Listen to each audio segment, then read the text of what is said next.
estamos comemorando 506 anos da Reforma Protestante. Agora, no dia 31 de outubro, de 1517, um monge chamado Martinho Lutero pregou as suas 95 teses no castelo em Wittenberg, e a partir dali começou um movimento do qual hoje nós somos fruto, nós somos resultados desse movimento. Para começar a falar sobre isso, eu gostaria que os irmãos abrissem a sua Bíblia. Não vai estar no Data Show, que no Data Show vai ficar ali ainda o nosso slide, porque vai ser uma pregação estudo. Em Hebreus capítulo 11, Hebreus capítulo 11, a partir do verso 32. Hebreus capítulo 11, verso 32 em diante. Aqueles que acharam, digam amém. Diz assim: e que mais direi? Certamente me faltará o tempo necessário para falar de Gideão, de Baraque, de Sansão, de Jefité, de Davi, de Samuel e dos profetas, os quais por meio da fé conquistaram reinos, praticaram a justiça, obtiveram promessas, fecharam a boca de leões, extinguiram a violência do fogo, escaparam de ser mortos à espada, da fraqueza tiraram força, fizeram-se poderosos na guerra, puseram em fuga exércitos estrangeiros, mulheres receberam pela ressurreição os seus mortos. Alguns foram torturados, não aceitando o seu resgate para obterem superior ressurreição. Outros, por sua vez, passaram pela prova de zombarias e açoites, sim, até de algemas e prisões. Foram apedrejados, cerrados ao meio, mortos ao fio da espada. Andaram como peregrinos, vestidos de peles de ovelhas e de cabras. Passaram por necessidades, foram afligidos e maltratados. O mundo não era digno deles. Andaram errantes pelos desertos, pelos montes, pelas covas, pelos antros da terra. Todos estes, mesmo tendo obtido bom testemunho por meio da fé, não obtiveram a concretização da promessa, porque Deus tinha previsto algo melhor para nós, para que eles, sem nós, não fossem aperfeiçoados. Que Deus abençoe assim a porção da sua palavra. Oremos mais uma vez. Pai, que teu Espírito Santo venha falar ao nosso coração nessa manhã, através desse estudo, através, ó Pai, da história, ó Pai, e de tudo aquilo que o Senhor tem feito no decorrer da história, para cumprir a tua promessa de edificar a tua igreja, que triunfará sempre até a tua volta. Fala ao nosso coração. Para isso eu peço que o Senhor me ajude e me use como instrumento em tuas mãos. Eu te oro em nome de Jesus, e todos digam amém. Esse capítulo de Hebreus, da carta aos Hebreus, é conhecido como a galeria dos heróis da fé. Isso porque nele há exemplos de homens que viveram pela fé, homens e mulheres que viveram pela fé, que caminharam pela fé, que decidiram com base na fé, venceram pela fé, perderam em nome da fé, sofreram por sua fé, viram milagres pela fé, viveram milagres somente pela fé. Mas como o autor aqui disse, faltaria tempo, faltaria tinta, faltaria espaço, faltaria papel, se ele fosse falar detalhes, se ele fosse colocar todos os homens e mulheres que tiveram a sua vida centrada na fé em Deus. Então ele deu apenas alguns exemplos de homens e mulheres que viveram pela fé. Mas eu fico pensando, se na lista de Hebreus não houve espaço quando ele escreveu esta carta há quase 2000 anos atrás, hoje faltaria ainda mais espaço para ele descrever tantos homens e mulheres que foram um exemplo de fé a ser seguido nestes quase 2000 anos de igreja. Homens e mulheres a quem nós devemos a nossa vida. Nós estamos aqui graças à fé de homens e mulheres que perseveraram na fé, que perseveraram no Evangelho. Nós somos frutos do trabalho de muitos que renunciaram à sua própria vida, que não tiveram a sua vida como preciosa, ou não tiveram a sua vida mais preciosa do que a pregação do Evangelho, do que o anúncio do Evangelho. Nós somos frutos de missionários e missionárias, homens que deixaram suas famílias para trás, que deixaram seus sonhos, deixaram seu futuro promissor, deixaram a sua profissão para pregar o Evangelho. Homens que simplesmente entenderam que o mais importante, que a coisa mais importante, que a coisa mais valiosa que existia para eles era Cristo. O seu maior valor, a sua maior riqueza era Cristo e a pregação do Evangelho. Nós estamos aqui, queridos, graças a homens e mulheres que atravessaram oceanos para levar essa mensagem, que não ficaram com a mensagem para si, que não pensaram, eu estou salvo, tudo bem agora. Não, homens e mulheres que pensaram, tem gente do outro lado, e eu preciso pregar o Evangelho lá também.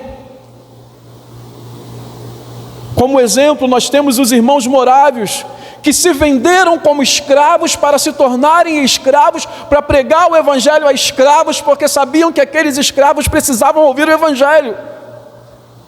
Meu Deus! A gente vive em uma era em que as pessoas falam assim, você já deve ter ouvido.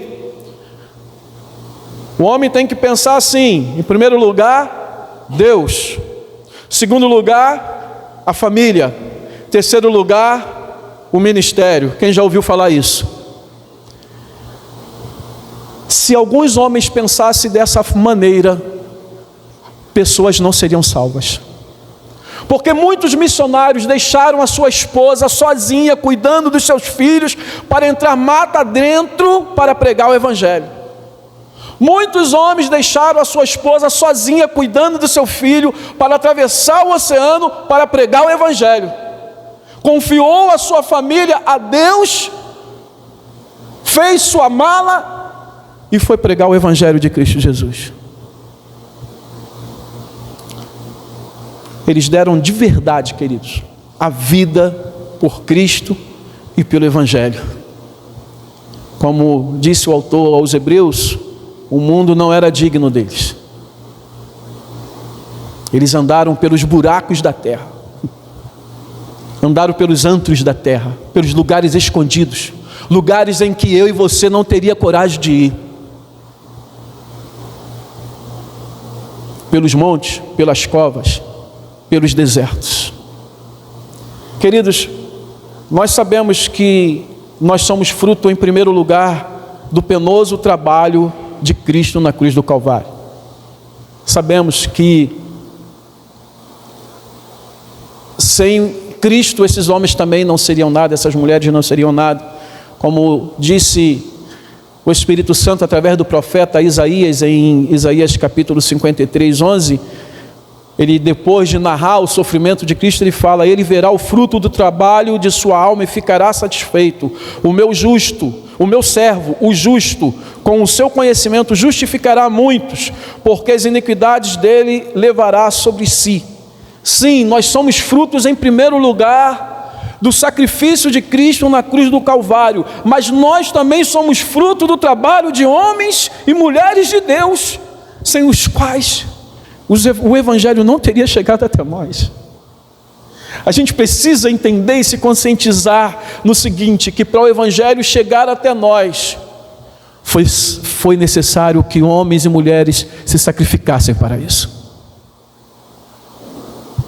Homens, mulheres sem os quais nós estaríamos afundados na escuridão, afundados nas trevas, na heresia, na idolatria, nos vícios e tudo mais.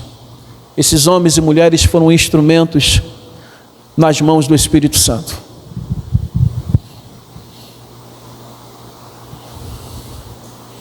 Eles foram a boca de Deus na sua geração.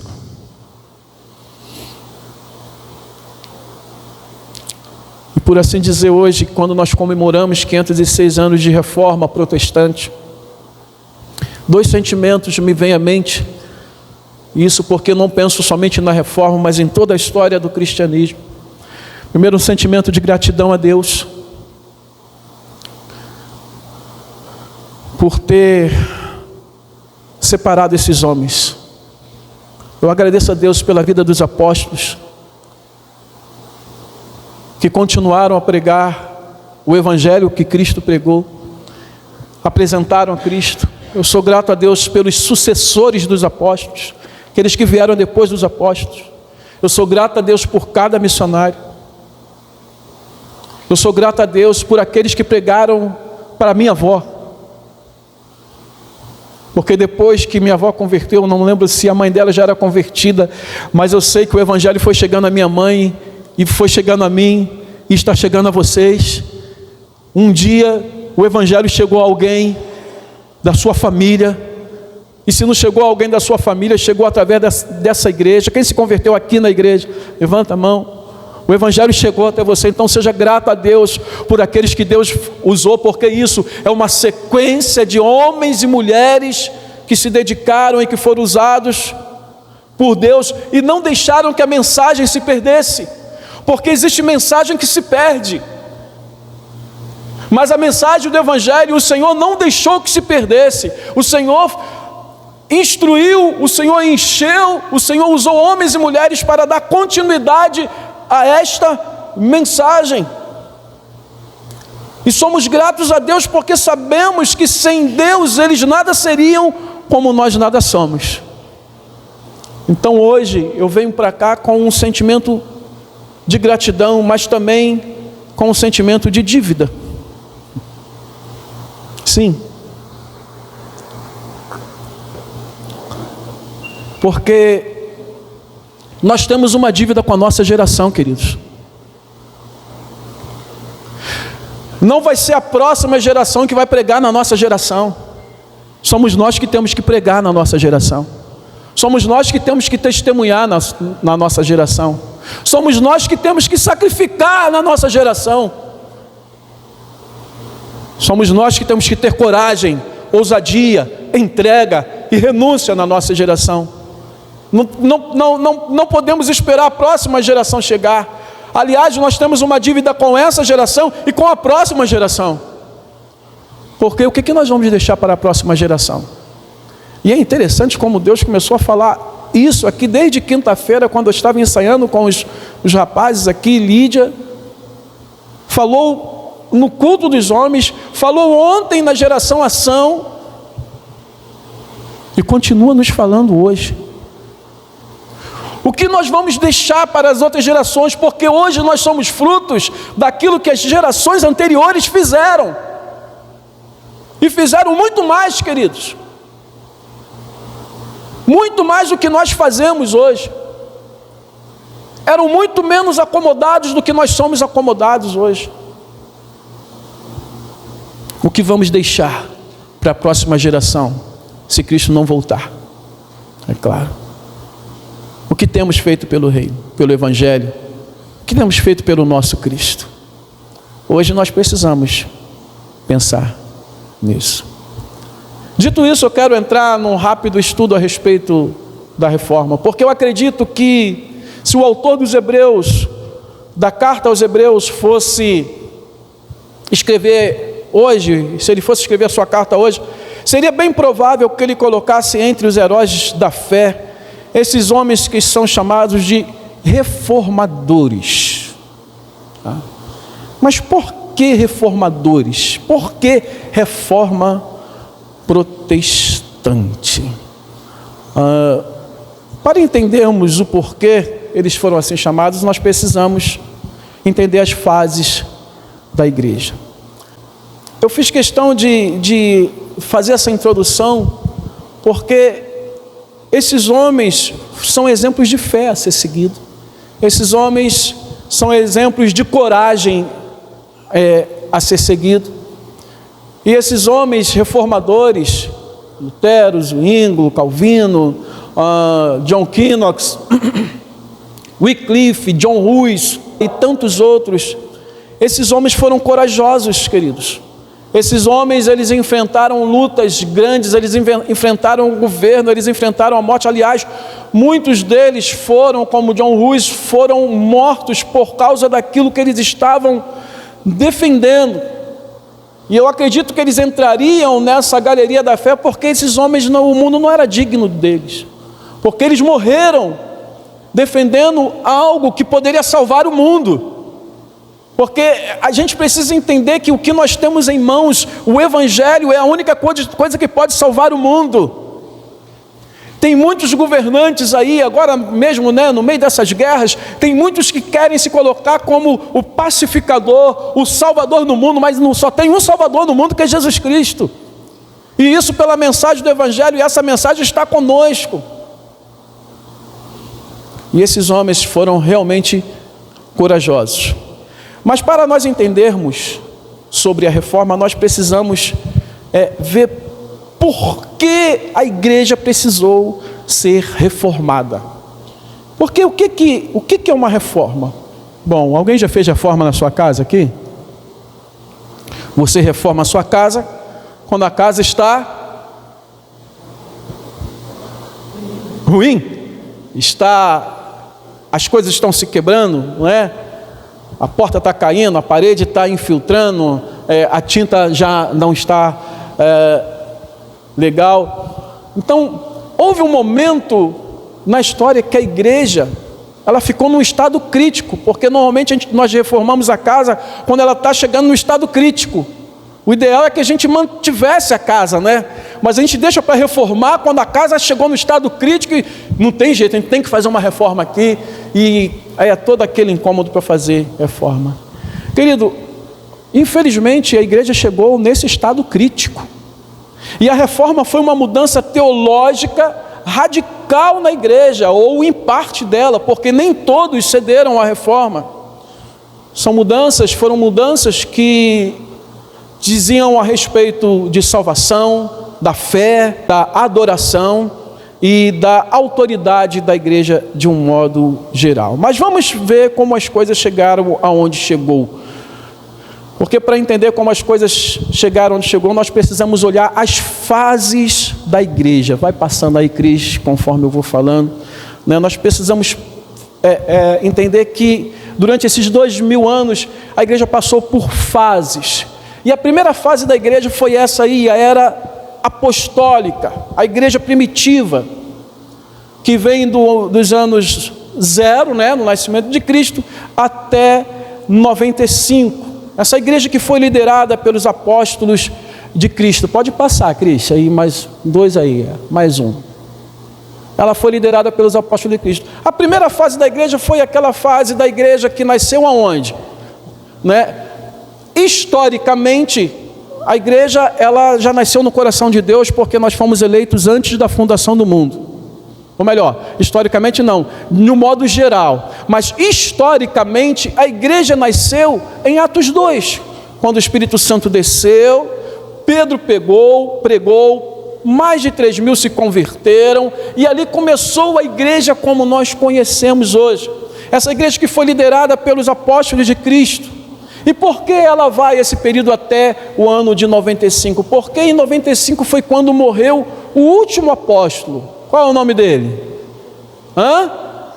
João, o apóstolo João morre aí por volta de 95. Então a igreja passa da era apostólica para a era pós-apostólica.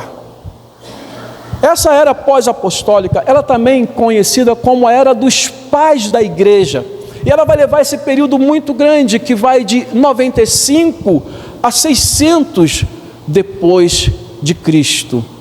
Mas essa era dos pais da igreja, ela também é dividida. Mas antes deixa eu falar por que os pais da igreja. É porque os líderes que sucederam os apóstolos, eles eram chamados de pai, porque eles cuidavam da igreja, ele cuidava dos membros da igreja. Então eles eram assim carinhosamente chamados. Eles são divididos em 3 partes. Primeiro, os pais apostólicos, que vai do ano 95, vai do ano 95 até o ano 150. Por que é chamado de pais apostólicos? Porque as suas prioridades era a edificação, a exortação para a igreja, a esperança da volta de Cristo, incentivar para que os irmãos perseverassem na doutrina. Deixa eu fazer os irmãos entender um pouco melhor isso. O que acontece? Os apóstolos morreram. Aqueles que andaram com Cristo, todos eles morreram. E agora, os que sucederam os apóstolos, tem que falar, gente, eles morreram, mas Cristo ainda vive.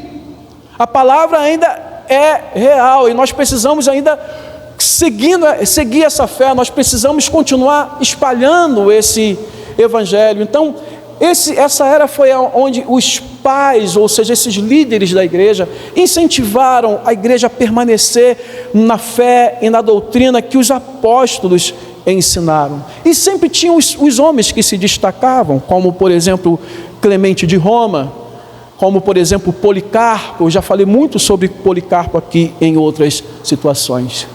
Depois a igreja vai entrar numa era chamada dos pais apologistas, que vai de 150 a 300 antes de Cristo. O que é apologia?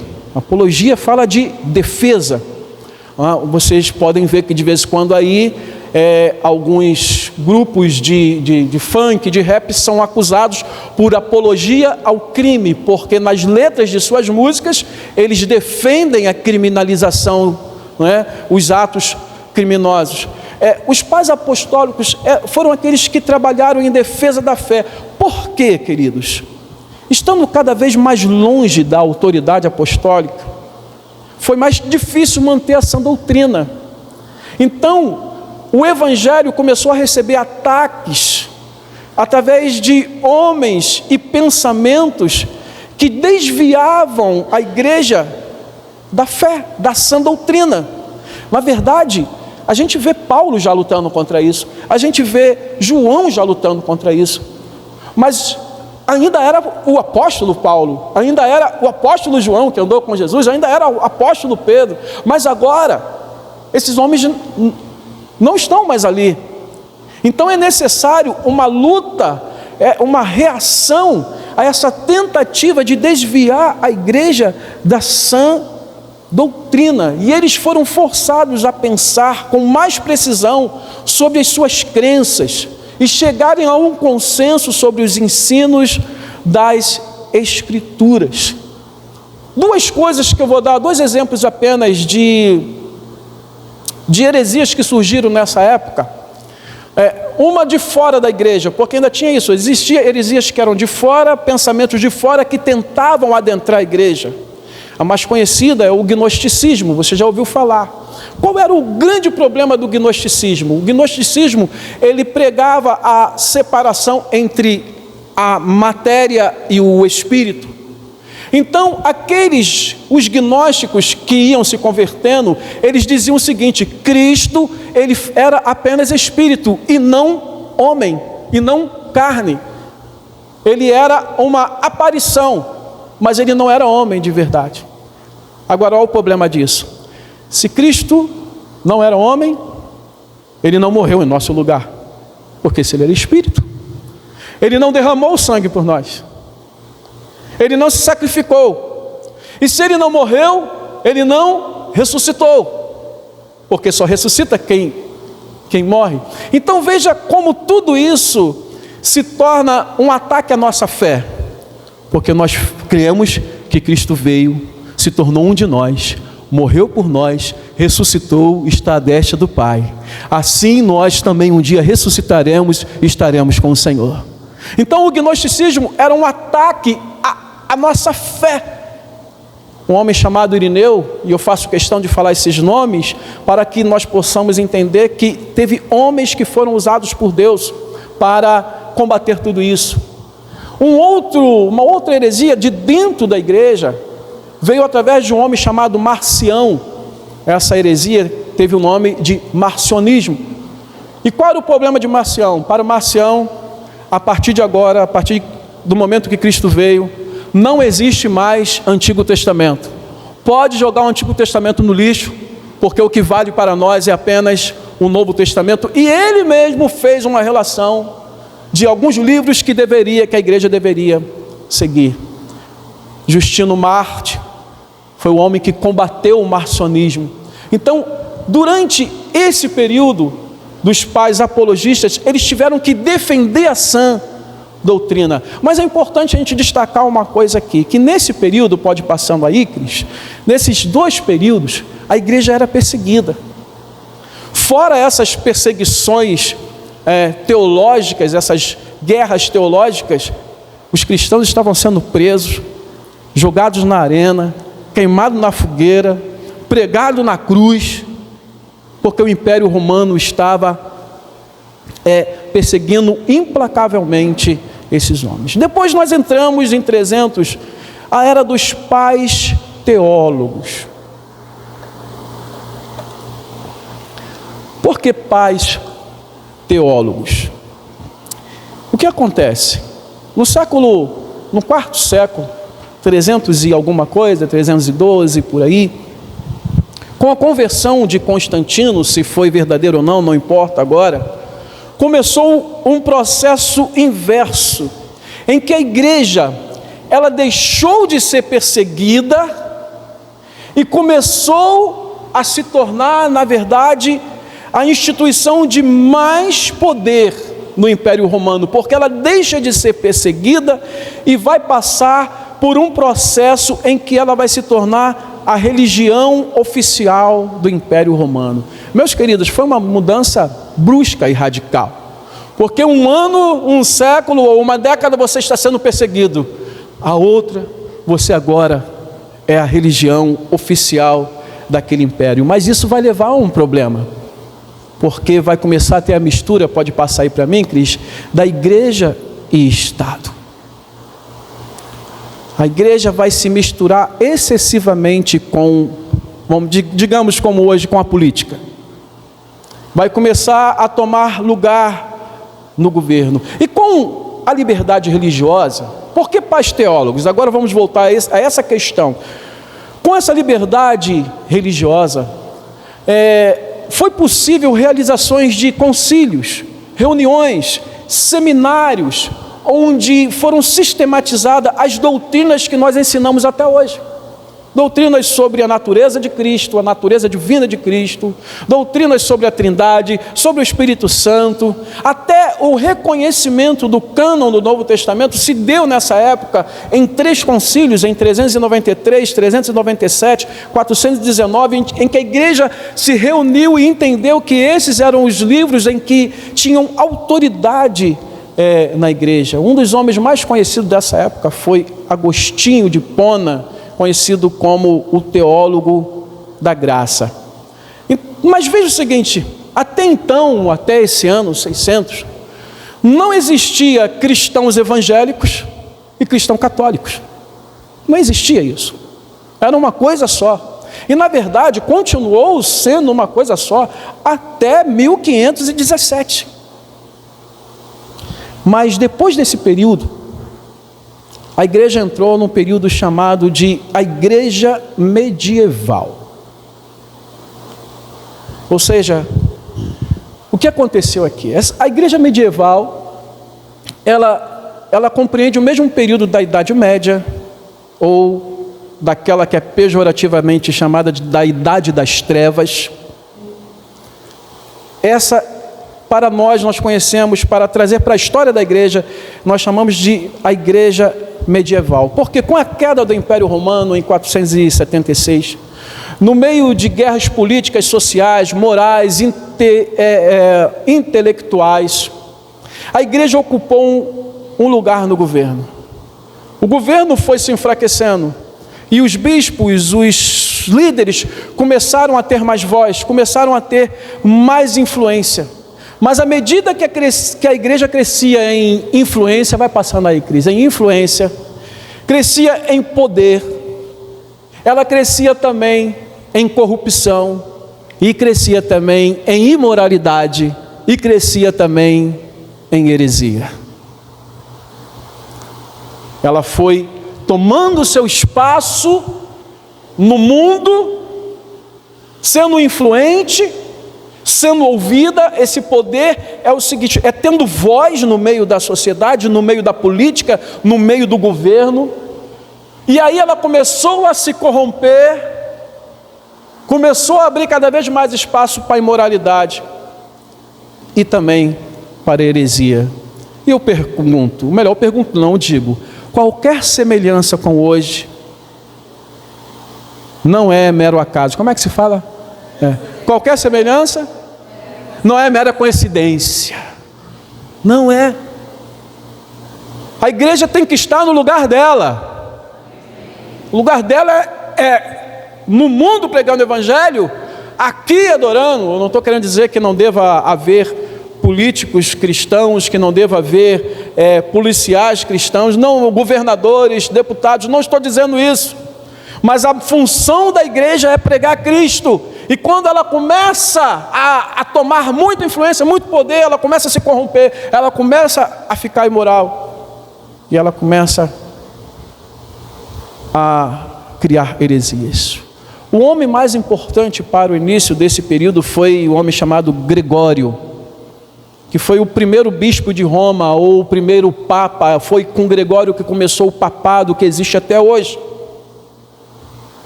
Os escritos desse homem, porque, veja, eu citei homens que foram usados para defender a fé, para aconselhar, para edificar, mas agora eu estou falando de um homem que foi um dos ícones para que as heresias se surgissem na igreja católica, que nós sempre perguntamos, de onde vem isso? Então, a igreja já estando nesse estado de corrupção, de imoralidade, ela começou a decair nas suas doutrinas. Então, Gregório, ele teve escritos que serviram como base para a veneração a Maria. Vai passando aí, Cris. Veneração a Maria, o próximo. Veneração dos santos. E voltando ali, veneração a Maria, depois foi aumentando de tal forma que Maria se tornou corredentora, ou seja, a redenção veio por meio de Cristo e por Maria. Por isso que se ora, Ave Maria, cheia de graça, rogai por nós pecadores, agora e na hora da nossa morte. Ninguém diga amém, por favor. Segura aí, sustenta o fogo. Então, começou através dos escritos de Gregório, veneração, a doutrina de veneração a Maria, veneração dos santos, oração aos santos falecidos, purgatório, compreensão sobre a ceia e outras coisas mais. E durante todo esse período da igreja medieval, a igreja foi marcada por heresias, por imoralidades. Por isso que eu desisti de ver séries. Eu gosto de ver séries históricas, mas eu desisti de tentar ver séries históricas que falam sobre a história dos papas. A imoralidade, é impossível você que quer manter a santidade diante de Deus ver uma série dessa, porque na história havia imoralidades e eles desnecessariamente querem mostrar aquela imoralidade. Então, eram imoralidades terríveis, corrupção, crueldade, as cruzadas, as guerras em nome de Deus, enriquecimento, porque a igreja, vaidade e enriquecimento são duas coisas juntas, porque as catedrais enormes começaram a ser levantadas, os parlamentos caríssimos para a igreja, e também o enriquecimento. A igreja enriqueceu mesmo, porque ela com esse poder, ela negociava terras. Havia o simonismo, que era a venda de cargos eclesiásticos. A igreja se enriqueceu muito, porque as pessoas, como os sacerdotes, os bispos, né, os cardeais, eles tinham influência por todo mundo, então aqueles que eram ricos compravam esses cargos. De novo eu falo, qualquer semelhança não é mera coincidência, é a mesma artimanha. Então a igreja com isso enriqueceu, ela teve muitas terras, e você sabe muito bem da conhecida e mais famosa venda de indulgência. Para que servia a venda de indulgência? É para comprar o perdão, porque na doutrina do purgatório havia a ideia de que você, depois que morre, mesmo tendo sido batizado, você continua com pecados, então você vai para o purgatório para expurgar os pecados que você cometeu durante a sua vida.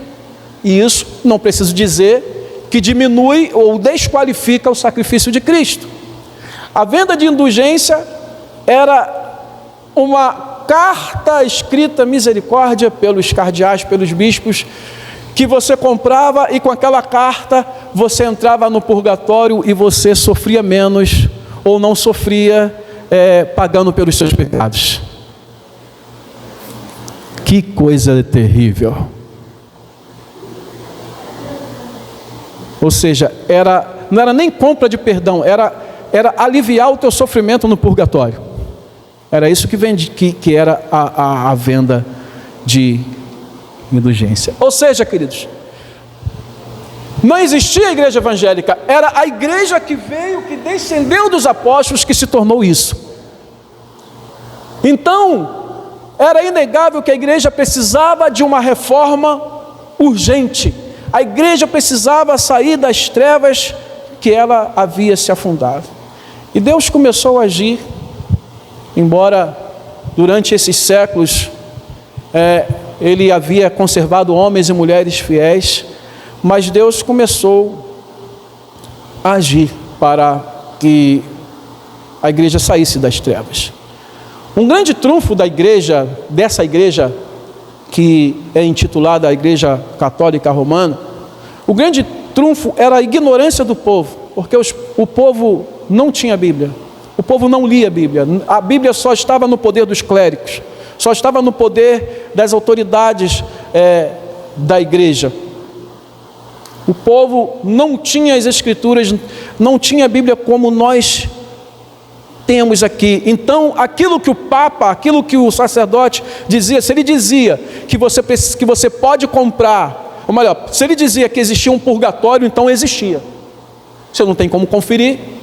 E se ele dizia que lá no purgatório vocês vão expurgar os pecados de vocês, então isso era verdade. E se ele dizia que se você ofertasse, você podia comprar um alívio desse sofrimento, isso era verdade, porque você não tinha uma Bíblia para você conferir se isso estava aqui ou não. O que eles diziam era ali. Então a reforma começou. Duas coisas que foram importantes, porque Deus começa a agir. Essas duas coisas foram um mover de Deus para que a reforma acontecesse. Primeiro foi o cisma, a desestabilidade política, chamado de grande cisma. Quem já estudou isso na história lá na escola? Não? Os adolescentes tinham que lembrar que isso, a não ser que tiraram isso do currículo escolar, mas isso tinha no currículo escolar. Houve uma divisão, houve 2 papas. Então, o governo da igreja começou a ser enfraquecido, começou a ser duvidoso, começou a ser questionado. Isso foi um motivo, mas o principal motivo foi esse aí.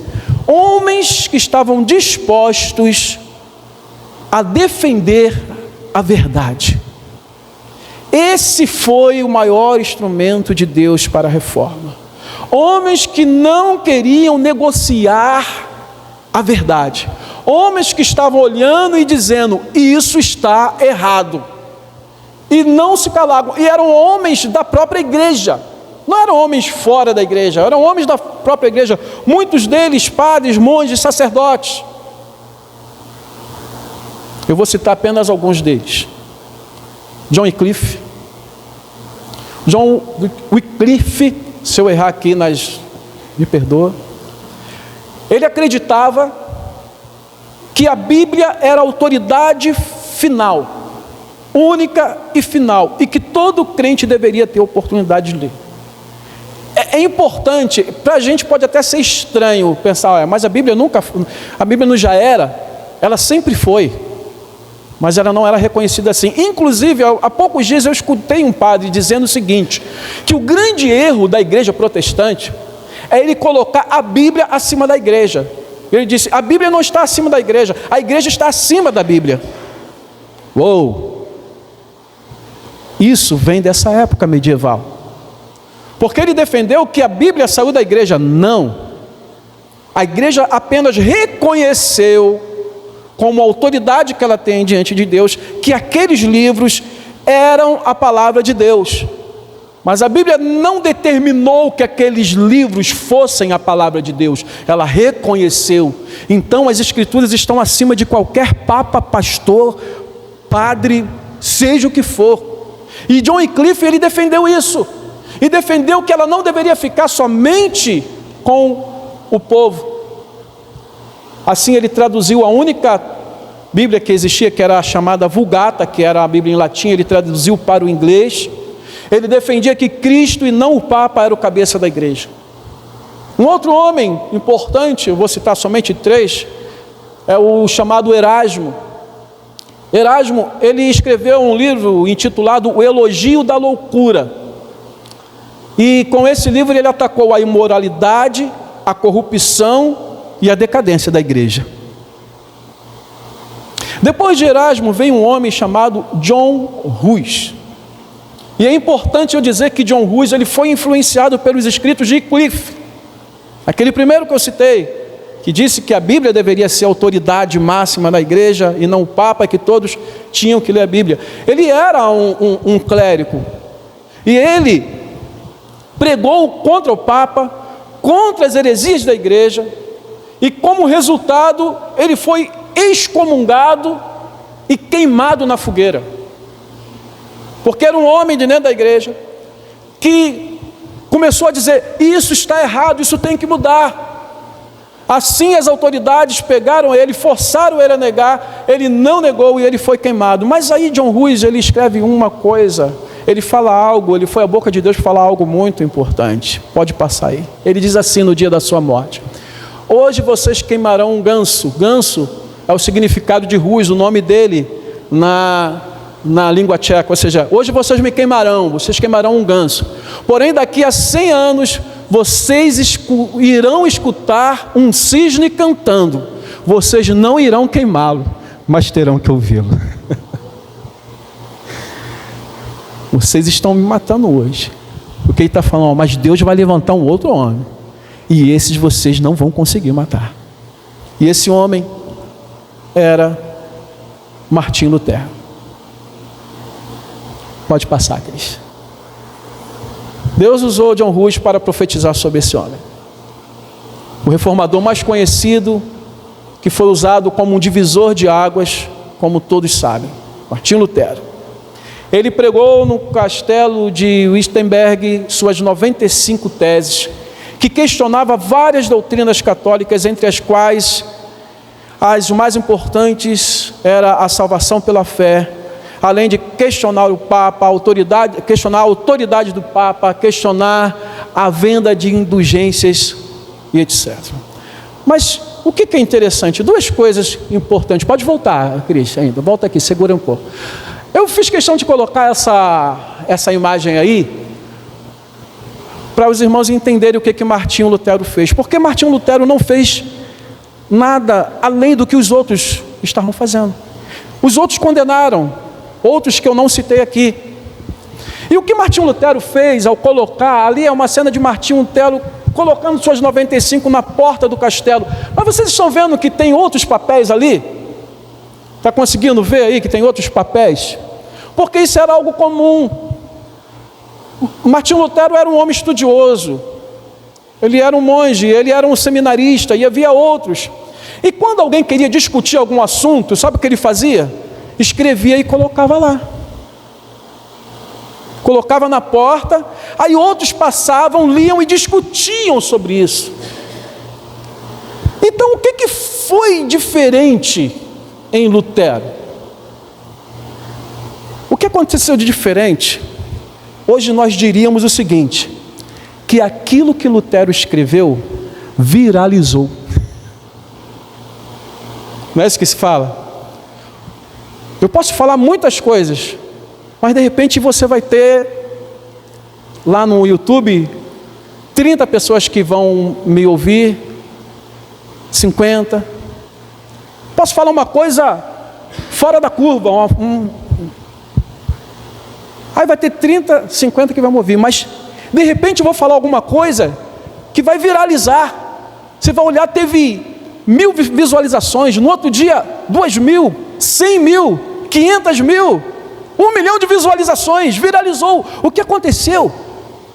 Por um decreto divino, por uma ordem divina, por uma direção divina, é que as 95 teses viralizaram. Mexeu. E começou a ser discutida. E quando começou a ser discutida, começou a trazer as pessoas à consciência, pensando, poxa, tem alguma coisa realmente está errada, ele tem razão. Peraí, não, já tinham dito, o Wycliffe já tinha falado isso, John Hus já tinha falado isso também, Savonarola já tinha falado. Aí começou o processo. A gente tem que entender que Martinho Lutero, ele não queria dividir a igreja. Ele queria trazer a igreja de volta à verdade. Ele não queria fazer uma segunda igreja, mas ele queria que o Papa, que os bispos, que os cardeais, que todos os outros repensassem naquilo que eles estavam defendendo e fazendo. É claro que um homem sozinho não realiza nada.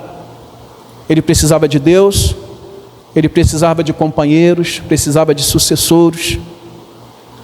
E outros homens continuaram o trabalho junto com Lutero e depois do Lutero, até chegar um momento que não foi mais possível manter-se uma igreja só.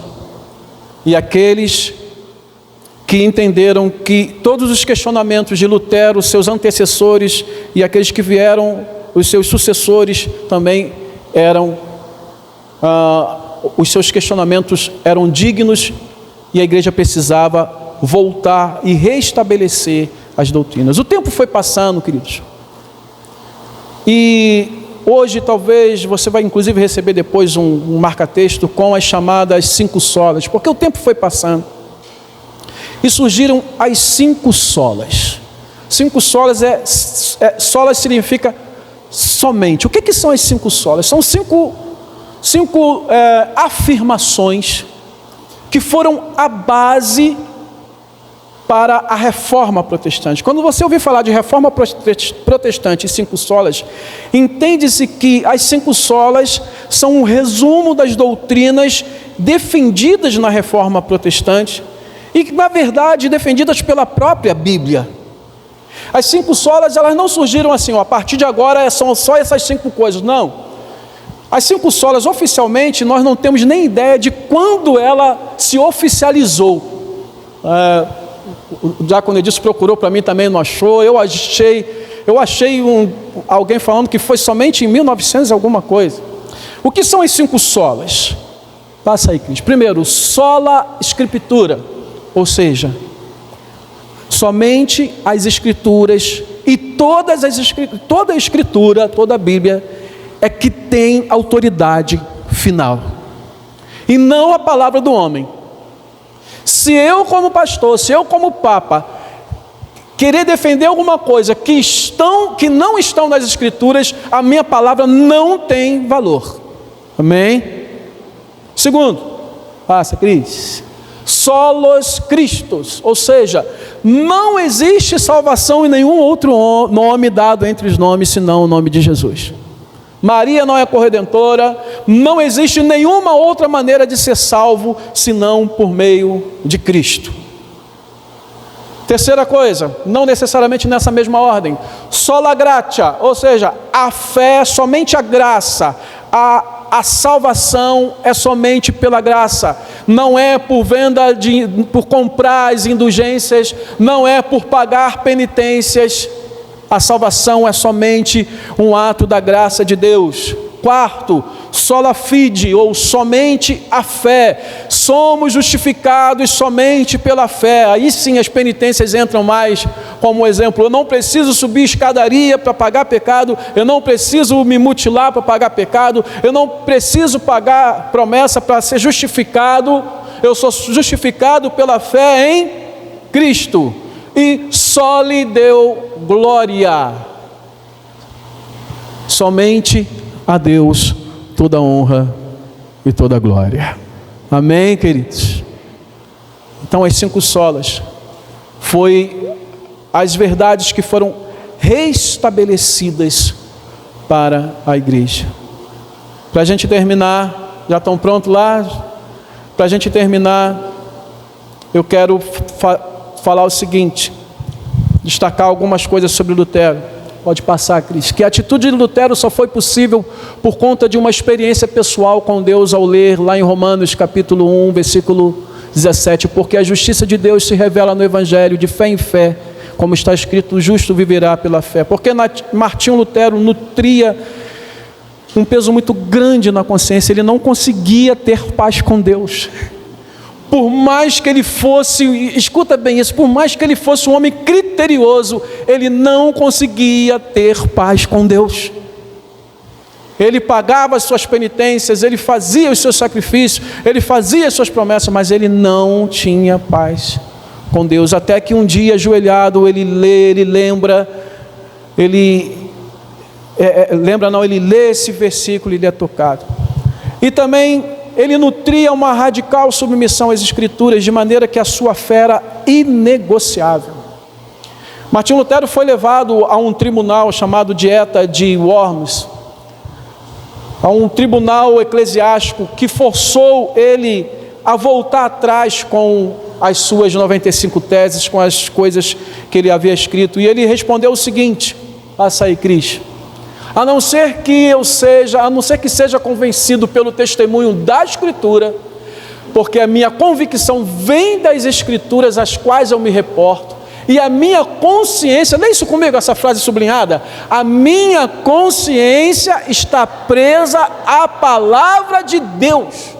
Nada consigo nem quero retratar, porque é difícil, maléfico, perigoso agir contra a consciência. Que Deus me ajude, amém. A resposta dele, quando fala, volta atrás, vai ficar tudo bem para você, Lutero. Ele falou, não, porque tudo que eu estou falando com base nas Escrituras.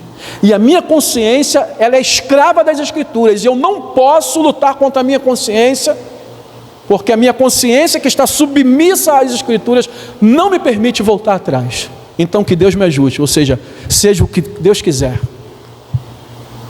Ali Lutero poderia ter sido morto.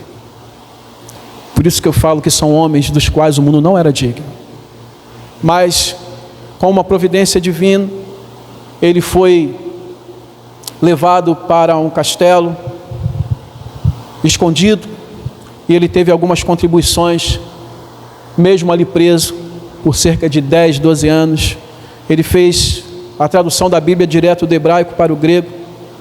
Ele defendeu o ensino das Escrituras aos leigos, e apesar de a imprensa já ter existido, como era muito difícil, ele fazia isso através do canto congregacional, cujo hino mais conhecido é Castelo Forte, que nós vamos cantar daqui a pouco para encerrar depois da peça. Pasmem, até então não havia canto congregacional, só quem cantava eram os monges. Mas Lutero, ele ensinou a igreja a cantar. Então nós devemos essas coisas a estes homens. E por último, passa aí, Cris, eu acho que só tem mais um versículo. Eu quero fechar com esse versículo que diz o seguinte: Todos estes, mesmo tendo obtido o testemunho por meio da fé, não obtiveram a concretização da promessa, porque Deus tinha previsto algo melhor para nós, para que eles sem nós não fossem aperfeiçoados. Esse versículo me deixa constrangido, sabe por quê? Porque quando Cristo voltar, nós, mesmo sem ter feito metade do que esses homens fizeram, nós vamos ter direito às mesmas coisas que eles vão ter. Nós seremos aperfeiçoados no dia da redenção, junto com Martinho Lutero, com John Hus, Calvino e todos os outros. Isso nos constrange e nos leva a pensar o seguinte: o que eu tenho feito pelo reino? Amém, queridos?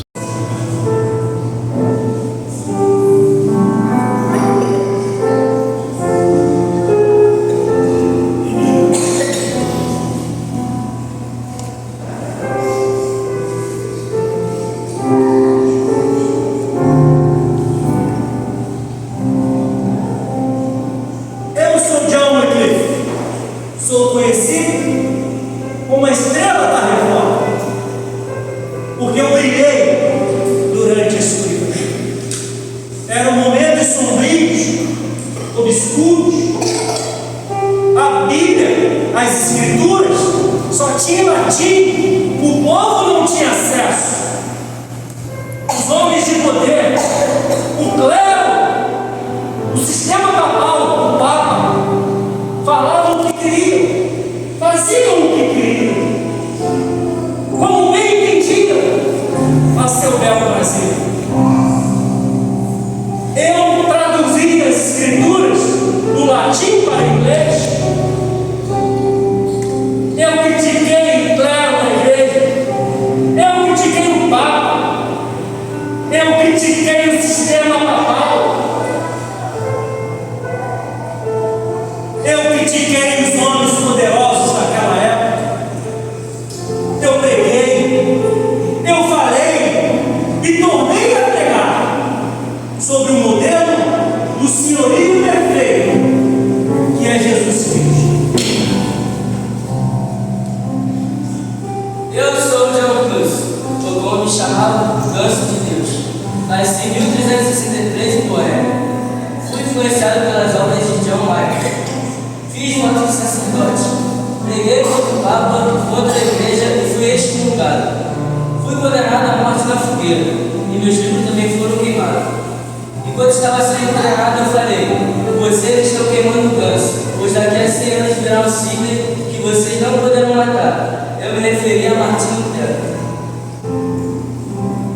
Eu sou Martinho Lutero, nasci em 1483, na Alemanha. Escrevi e preguei as 95 teses e fui excomungado, fui perseguido, fui condenado. Falaram para que pudesse me retratar, mas como a justiça eu preguei as 95 teses na porta da igreja. Entendi que a salvação vem apenas pela fé. Fui contra a venda do perdão, fui contra a autoridade da igreja e do Papa, fui contra a autoridade de Roma. Enquanto estava preso, estava confinado num castelo, escrevi muitos livros e muitas músicas. Traduzi a Bíblia do latim para o alemão. E escrevi uma música que se chama Castelo Forte. Eu sou João Calvino, sou francês. Eu amava a cultura grego-romana, a arte, a cultura, a filosofia clássica. Em 1533, me converti à fé evangélica. Com isso, passei de uma postura fenomenal à Bíblia e cristocêntrica. Em 1534, fugi para Angolém. Lá passei a estudar de forma profunda e sistemática, dando início à minha principal obra teológica, as Institutas. Como todo reformador, sempre lutei pela educação, que chegasse ao alcance de todos. O meu coração te dou, ó Senhor, de modo pronto e sincero. Meu nome é William Zwingli. Nasci em 1484 na Suíça. Estudei na Universidade de Basileia e na Universidade de Viena. Me tornei mestre e sacerdote. Implantei a reforma em Zurique. Troquei a missa pela ceia do Senhor. Meus sermões, preguei diversos sermões bíblicos. Minhas ideias sobre o culto público e sacramentos rompiam ainda mais com as tradições católicas. Morri em combate junto com os meus irmãos protestantes. Meu nome é John Knox. Nasci em 1514